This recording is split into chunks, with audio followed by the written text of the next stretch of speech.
মধ্যরাতের কর্মসূচি আপনি নিজেই যেটা বলেছেন যে মধ্যরাতের কর্মসূচি কারা দেয়?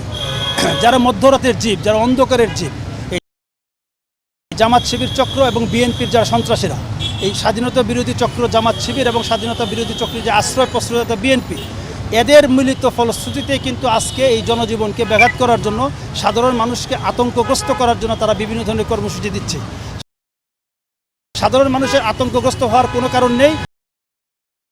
ঢাকা মেট্রোপলিটন পুলিশ ঢাকা শহরের সম্মানিত নাগরিকবৃন্দের জীবন রক্ষার জন্য, সম্পদ রক্ষার জন্য তাদের নিজের জীবন দিতেও আমরা প্রস্তুত রয়েছি। কাজে নাগরিক জীবন স্বাভাবিক রাখার জন্য আমরা কাজ করে যাচ্ছি।